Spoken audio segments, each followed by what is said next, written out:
আজকে এসেছিলাম একটু বাদায় ঘুরতে, তো বসে বসে একটা গল্প মনে পড়লো।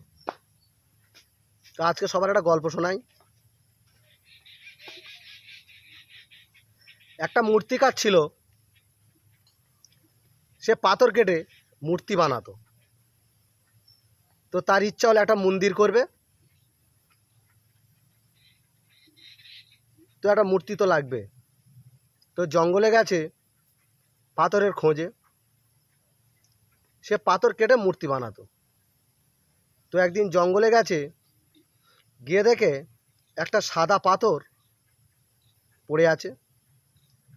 তো মূর্তিকার পাথরকে জিজ্ঞাসা করলো যে আমি তোমাকে নিয়ে যাব, নিয়ে আমি একটা মন্দির বানাবো, সেই মন্দিরের তোমাকে পাথর দিয়ে মেরে ছেনি দিয়ে কেটে ঠাকুর বানিয়ে সেই মন্দিরে তোমার রাখবো, তুমি যাবে? তখন সেই সাদা পাথরটা বলল, না আমি যাব না, আমার হাতুড়ি দিয়ে মারলে আর ছেনি দিয়ে কাটলে আমার খুব আঘাত লাগবে, আমার খুব কষ্ট হবে, এত কষ্ট আমি সহ্য করতে পারবো না, সেই জন্য আমি যাব না। তখন পাশে পড়েছিল একটা কালো পাথর। মূর্তিকার কালো পাথরকে একই প্রশ্ন করলো যে তুমি যাবে? আমি একটা মন্দির করছি, একটা মূর্তি লাগবে ঠাকুর, তা তোমাকে হাতুড়ি দিয়ে মেরে আর ছেনি দিয়ে কেটে মোটামুটি ঠাকুর বানিয়ে আমার মন্দিরে রাখবো। তখন কালো পাথরটা বলল, হ্যাঁ আমি যাব। তখন সেই মূর্তিকার পাথরটা নিয়ে চলে গেল, কালো পাথরটা নিয়ে গিয়ে ভালো করে কেটে সুন্দর করে একটা মূর্তি বানালো, বানিয়ে মন্দিরে রেখে দিল। শুধু তো মন্দিরে রাখলে হবে না, পুজো তো করতে হবে, পুজো চালু করবে। তা পুজো করতে গেলে তো নারকেল লাগে, নারকেল তো ভাঙতে হয়, তো ভাঙারও জায়গা একটা লাগবে। তখন সেই মূর্তিকার আবার জঙ্গলে গেল, গিয়ে সেই সাদা পাথরটাকে বলল, ঠাকুর তো আমি বানিয়ে নিয়েছি, মন্দিরও করেছি, তা তুমি যাবে কি? তোমার ওপরে শুধু নারকেল ভাঙা হবে, আর কিছু করা হবে না। তো সাদা পাথরটা বলল, নারকেল ভাঙবে তো, অত আঘাত লাগবে না, চলো যাব। বলে গিয়ে ঠিক মন্দিরের পাশে একটা জায়গায় পাথরটা রেখে দিল। মন্দির চালু হয়ে গেল, পুজো চালু হয়ে গেল। মানুষ আসে,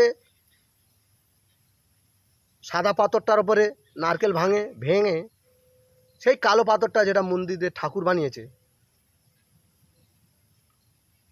তাকে ফুল মালা সবাই চড়ায়।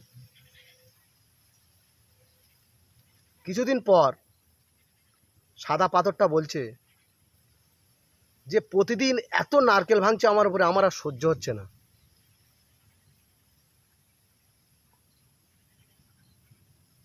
তো আমি যদি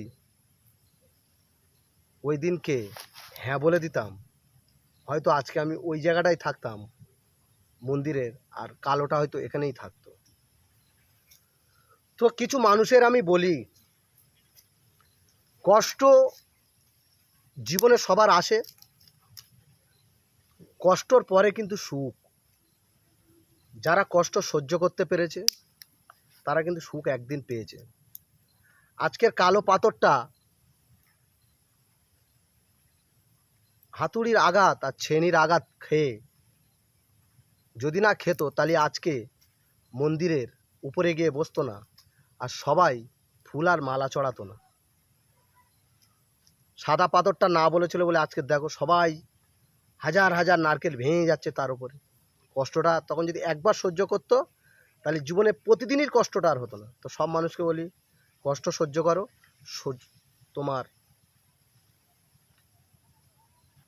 কষ্টের ফল একদিন তুমি পাবে। কেউ তাড়াতাড়ি সুখী হয়, কেউ একটু লেটে সুখী হয়। তো পাথরের মতো, একটু সহ্য করো, সফলতা তোমার একদিন আসবেই। Thank you. গল্পটা ভালো লাগলে সবাই একটু কমেন্ট আর শেয়ার আর লাইক করে দিও। ধন্যবাদ।